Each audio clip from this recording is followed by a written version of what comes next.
Good morning student. आज हम हमारे 6 लेसन इम्पोर्टेंस ऑफ ओशियंस इस लेसन का आगे का हिस्सा सीखने जा रहे हैं। स्टार्टिंग में हमने इस लेसन में देखा था कि कौन कौन से ओशियंस है, उन ओशियंस का एरिया इन स्क्वायर मीटर हमने देखा है। उसके बाद में हमने लिथोस्फीयर और हाइड्रोस्फीयर इसके बारे में भी हमने कुछ इन्फॉर्मेशन ली थी। और जो ओशियंस है, इन ओशियंस में मीन्स हाइड्रोस्फीयर में कौन कौन से एनिमल्स वगैरह देखने को मिलते हैं वो भी हमने देखा। उसके बाद में हमने एक एक्सपेरिमेंट किया था, वाटर का हमने एक एक्सपेरिमेंट यहाँ पर किया हुआ था कि बोरवेल का कुछ पानी लेना है वगैरह, तो हमें उसमें से क्या मिलता है, तो वहाँ पे हमने सॉल्ट उसमें से ऑब्टेन किया हुआ था।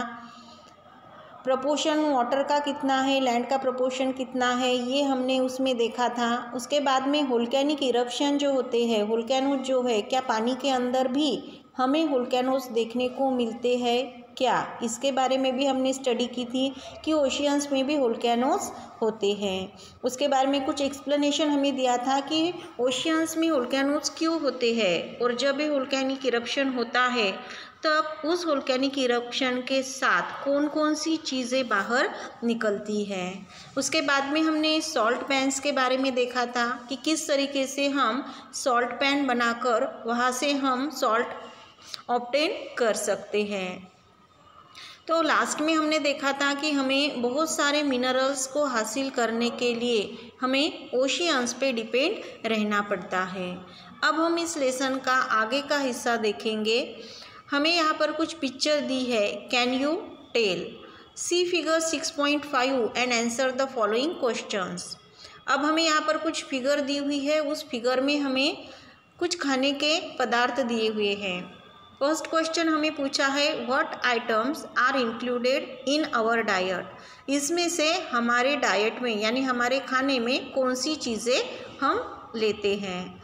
विच items amongst those shown come under non vegetarian food. Non vegetarian food में कौन कौन से आइटम्स इसमें के खाने के आते हैं। आप आसानी से इन क्वेश्चंस का आंसर दे सकते हो। Which of these are prepared from aquatic creature, यानी कि पानी में से जो एक्वेटिक क्रिएचर है, जो पानी में रहने वाली क्रिएचर है, उन क्रिएचर से हम कौन से पदार्थ यहाँ पर बना सकते हैं। एक्सप्लेनेशन हमें नीचे यहाँ पर दिया है। Many of us include fish in our diet. हमें से बहुत सारे लोग फिश को अपने खाने में यूज़ करते हैं। We get fish from rivers, ये जो फिश है वो हमें रिवर में से मिलती है। लेक्स एंड सीज, उसके अलावा लेक्स में से भी हम फिश को ऑब्टेन कर सकते हैं, सीज में से भी हमें फिश मिलती है। The proportion of fish in seas is much greater than of those in rivers and lakes. Proportion of fish यानी कि सीज में पाए जाने वाले, समुद्र में पाए जाने वाली जो फिश है, उनका प्रोपोर्शन, उनका प्रमाण लेक में और रिवर में पाए जाने वाले फिश से बहुत ज़्यादा होता है। अब ऐसा क्यों है, क्योंकि लेक जो है या फिर रिवर जो है वो साइज़ में छोटी होती है और सी जो है वो साइज़ में बहुत बड़ा होता है, इसीलिए। Catching marine animals is a large scale activity the world over. Marine animals जो है उन्हें पकड़ना ये पूरे वर्ल्ड में एक बहुत लार्ज तरीके की एक्टिविटी है। It is one of the ancient occupations of human beings. Human beings के जो पुराने ऑक्यूपेशंस थे उसमें से एक ये ऑक्यूपेशन माना जाता है। Through food is the major purpose of this activity. Marine animals are also used for the production of fertilizers, pharmaceuticals and also in research. Marine animals को पकड़ना और उन्हें खाना, ये पर्पज़ उसके पीछे का एक होता है कि फूड के लिए, खाने के लिए मेजर पर्पज़ उनका होता है कि उन्हें खाने के लिए यूज़ किया जाता है। लेकिन ये जो मराइन एनिमल्स है उनके और भी बहुत सारे यूजेस यहाँ पर हमें बताए हैं, जैसे कि इन एनिमल्स को हम फर्टिलाइज़र्स में भी यूज़ करते हैं, फार्मास्यूटिकल्स जो है उसके लिए भी यूज़ किया जाता है, और बहुत जगह पे इन एनिमल्स को रिसर्च करने के लिए भी यूज़ किया जाता है। In India people mainly consume prawns, clams, crabs, seerfish, mackerel, pomfret, Indian shark, Indian salmon. अब यहाँ पर हमें अलग अलग ऐसे जो फ़िश है उनके नाम बताए हैं। जैसे इंडिया में ज़्यादा करके हमें प्रॉन्स देखने को मिलते हैं, क्रेब्स देखते हैं, सीरफिश मिलते हैं, मैक्रिल मिलते हैं, पॉम्फ्रेट, इंडियन शार्क और इंडियन सैल्मन, इस तरीके की फ़िश हमें यहाँ पर देखने को मिलती है। Many other types of marine animals are consumed in different parts of the world. World के अगर अलग अलग हिस्सों में इनके अलावा बहुत सारे और दूसरे भी मराइन एनिमल्स हमें देखने को मिलते हैं। The life of people from countries that have a coastline largely depends on the sea.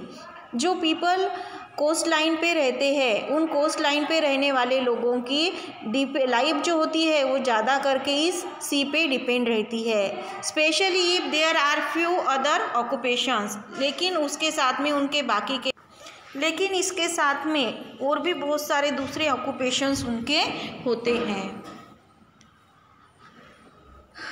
She chillers, Mauritius, Maldives etcetera are some of these. अब यहाँ पर दूसरे हमें जो एनिमल्स देखने को मिलते हैं उन एनिमल्स के नाम बताए हैं।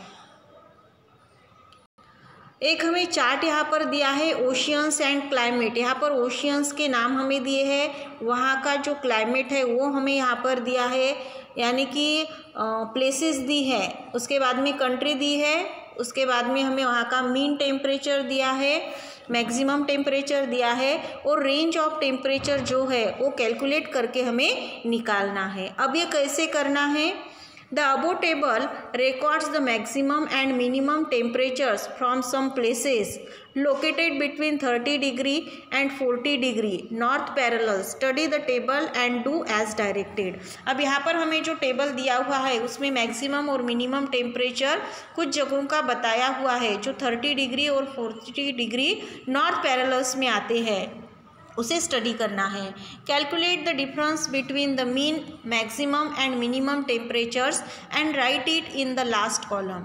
अब मैक्सिमम और मिनिमम के बीच में का जो टेम्परेचर है, मीन्स रेंज ऑफ टेम्परेचर है, वो कैलकुलेट करके हमें निकालनी है। अब उसमें क्या करना है, मैक्सिमम जो टेम्परेचर है उसमें से मिनिमम टेम्परेचर को माइनस करना है।